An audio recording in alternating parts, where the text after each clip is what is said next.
Alors, je vais vous parler donc je suis persuadé, comme ça a été dit en introduction, que les filières agricoles doivent passer de leur verticalité à une certaine horizontalité. Et notamment la filière d'excellence du comté ne trouvera une pérennité que si elle maintient bien sûr son excellence, mais si aussi elle s'ancre sur le territoire et qu'elle retrouve une certaine justification sociale et territoriale qu'elle a sans doute abandonnée au profit de logiques agricoles, mais qui l'ont poussée dans l'excellence.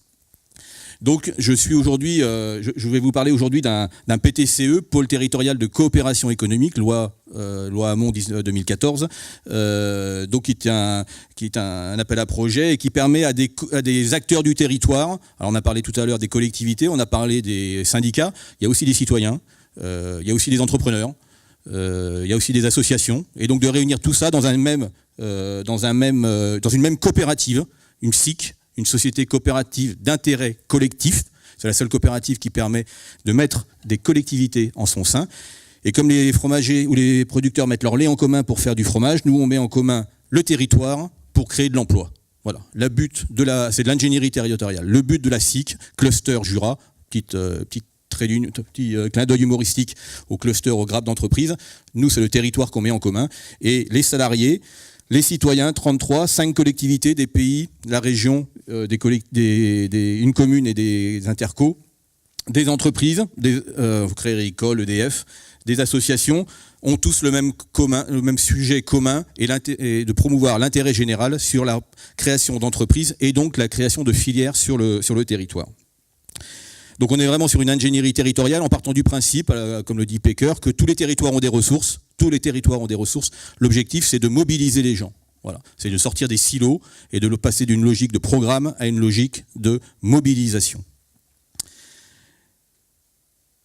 Voilà. Donc quand on parle de ressources, c'est les ressources qui sont pour moi cachées. J'en donnerai quelques exemples tout à l'heure. Alors j'ai un petit problème parce que je suis un peu cassé en deux. Voilà. Donc des ressources qui sont cachées et qui ne vont être mises en valeur économiquement, puisque le but c'est de créer de l'emploi et donc de la valeur, par un processus collectif et donc de coopération. Alors voilà, donc 70 sociétaires, un capital social qui est monté progressivement, et donc des statuts coopératifs avec des votes par collège. Et l'objet des gens, c'est de mettre en place une ingénierie territoriale pour essayer de faire émerger des filières territoriales. On a un processus de R&D dans notre métier, c'est un processus de R&D territorial. Hein, on répond à des besoins sociaux, comment créer de l'emploi. Et comme les entreprises font de la R&D techno, quels sont les problèmes, quelles sont les solutions, on prototype et on lance. Nous, on fait pareil sur de la R&D territoriale. On a des études, de la conception, on teste et après on lance des entreprises avec un effet d'entonnoir. Et cela, on le fait avec un principe coopératif, c'est-à-dire qu'à chaque phase de notre métier, on associe les parties prenantes de la conception au test et au financement des projets. Exemple, à chacune de ces phases, donc gestion de projet en haut, coopérer en bas, on associe les acteurs du territoire dans ce que j'appelle une boucle locale d'innovation. On organise pour le captage, quels sont les soucis, quels sont les problèmes, quelles sont les ressources à valoriser, quels sont les potentiels, des événements participatifs et entrepreneuriaux qu'on appelle start-up de territoire, qui réunissent en une soirée de 70 à 300 personnes, de manière à travailler sur des enjeux et à ce que l'usager deviennent l'expert du problème et éventuellement la solution. Ensuite, on travaille sur donc des défis créatifs, on cherche les solutions ensemble, et donc là, on va décloisonner tout l'enjeu du travail qu'on essaye de faire, c'est de décloisonner, c'est de faire travailler des gens qui n'ont pas l'habitude de se rencontrer. Notre job, c'est de mettre les bonnes personnes au bon moment dans la bonne pièce. Mais des gens qui n'ont pas l'habitude de se rencontrer, comme dans la coopération agricole. La coopération agricole, il n'y a que des coopérateurs producteurs de lait. Coopérative Crédit Agricole, on est tous sociétaires, ou une autre coopérative bancaire. Là, c'est des gens qui n'ont pas le même sujet et dont le profil est différent, de manière à créer des rencontres fortuites, improbables, sources d'innovation. Le territoire va être ensuite mobilisé sur des tests et puis surtout sur le financement, puisque on est en passe de créer ce qu'on appelle une fondation territoriale qui permet à l'ensemble des acteurs du territoire, citoyens, entreprises, associations et collectivités, de mettre dans un pot commun et de coopérer financièrement de manière à pouvoir aller jusqu'à la poursuite de l'ensemble de notre cycle. Donc on est bien sur la création de valeur, mais à partir d'un réseau de valeurs. Voilà. Tout à l'heure, on a pas mal parlé de création de valeur dans les filières verticales. Nous, on en parle plutôt de réseau de valeurs. Comment ? Parce que les gens se rencontrent, parce qu'ils sont coopérateurs, ils ont confiance entre eux. Pourquoi ils vont se donner peut-être des adresses ? Pourquoi ils vont se faire confiance sur du financement ? Pourquoi il va y avoir cette cristallisation de l'instant magique quand on fait ces réunions, que l'un et l'autre, enfin l'un fait un pas de côté par rapport à son modèle économique, permettant de répondre à une solution nouvelle. Deux exemples pour illustrer donc deux sociétés qu'on a créées. La première, c'est J'aime mes bouteilles. Alors elles sont vides. Hein. Donc l'idée, c'est de 10 millions de bouteilles sur le territoire du Jura, hein, le vignoble jurassien. Voilà, donc 70% d'autoconsommation. Les bouteilles repartent à 350 bornes, sont réchauffées à 1200 degrés pour refaire des bouteilles neuves. Voilà, donc on s'est interrogé, le consommateur s'est interrogé en disant est-ce qu'on pourrait pas essayer comme avant, on n'a rien inventé, hein, de refaire de la consigne. Alors on ne parle pas sur de la consigne, on parle sur de la valorisation. Et donc dans cet alignement d'intérêts, on demande aux consommateurs gratuitement de ramener une bouteille non plus, de la mettre dans la benne, mais de la ramener au magasin ou dans une déchetterie. Donc il fait un pas de côté, il commence à s'aligner par rapport à un modèle d'intérêt général. On demande aux magasins Biocoop et autres grandes surfaces de nous consacrer de la surface gratuite sur lequel ils ne vont pas mettre de la marchandise et sur lequel ils ne vont pas générer du chiffre d'affaires, et donc de pouvoir entreposer les bouteilles. Donc lui aussi fait un pas par rapport à son modèle. On demande aux logisticiens qui livrent les bouteilles, le leader qui livre les bouteilles sur le Jura, de travailler en logistique inverse et de ramener les bouteilles vides qui ont été stockées dans les magasins. Donc lui il fait un pas aussi. Hein. On demande ensuite à un laveur, donc là une entreprise adaptée, de laver les bouteilles, et aux viticulteurs, et donc ensuite de racheter ces bouteilles 25% moins cher, ça lui fait l'équivalent d'un 13e mois. Comment chacun de ces acteurs, c'est un souci que personne n'aurait pu répondre tout seul. C'est un métier qui n'existe pas, c'est un problème d'intérêt général. L'intérêt général aujourd'hui est trop complexe pour y répondre seul, et donc il faut allier les différentes compétences et les différents réseaux. Et comment chacun a su se déplacer d'un pas pour aligner ses intérêts à l'intérêt général et créer quelque chose qui le dépasse. C'est 1,5 emploi par 500 000 bouteilles collectées aujourd'hui. Le deuxième exemple, c'est sur une petite association qui s'appelle Carpe Diem. C'est la relance de la carpe dans les étangs, non pas de la Bresse, mais du Jura. C'est juste au-dessus. Voilà. Donc il reste 4 pisciculteurs sur des étangs.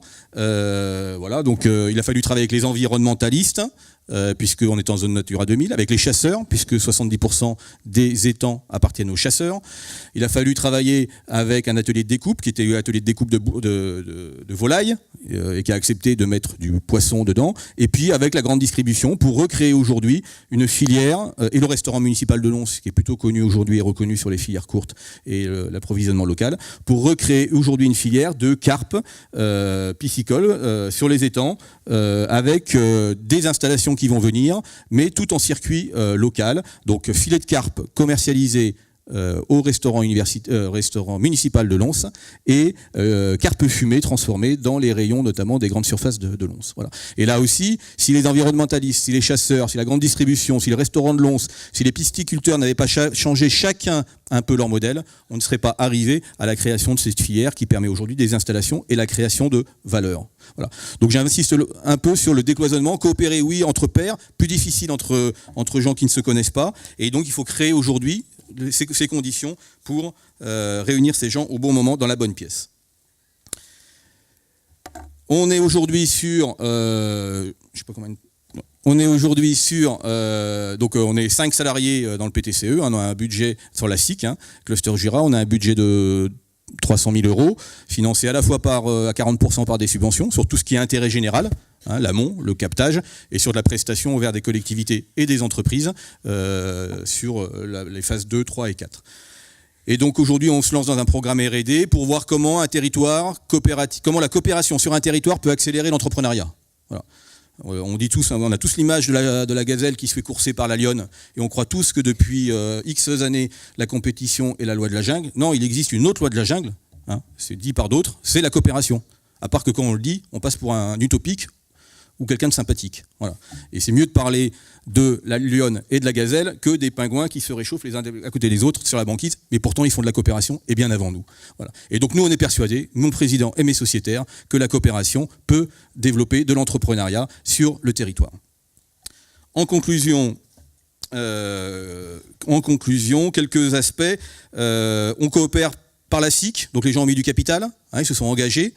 Ils coopèrent aussi par l'échange de valeurs, l'échange de réseaux, l'échange de cartes de visite, l'échange de temps, pour aller vers ce qu'on appelle nous un territoire coopératif. Et on leur demande juste d'arrêter de se dévisager pour envisager ensemble le territoire.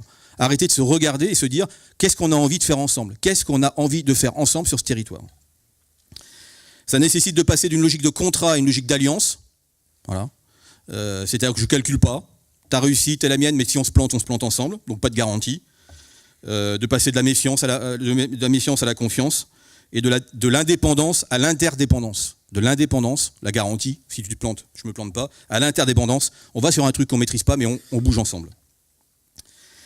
Et puis enfin, vous dire que par rapport, on a parlé de pouvoir et de gouvernance tout à l'heure, et par rapport au GAFA, je ne connais pas le dernier A, mais vous les connaissez mieux que moi, je suis persuadé que par rapport à ces pouvoirs qui n'ont pas de territoire, l'enjeu de nos territoires, c'est de retrouver ces pouvoirs, alors qu'ils soient collectivités, PTCE, SIC, mais comment on arrive à nous créer de l'activité, comment on arrive à reprendre pouvoir sur nos territoires par la coopération, c'est ce qu'on a choisi nous à Lons-le-Saunier, de manière à pouvoir développer de l'emploi et un bien vivre sur le pays lédonien.